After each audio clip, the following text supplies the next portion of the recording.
Hey everyone, today we're looking at a 2013 Harley Davidson Street Glide, and this is in black denim.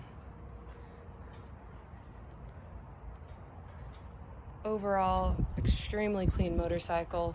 A couple scratches here and there, nothing too crazy. It's got the 103 cubic inch engine. It's all chromed out, super clean.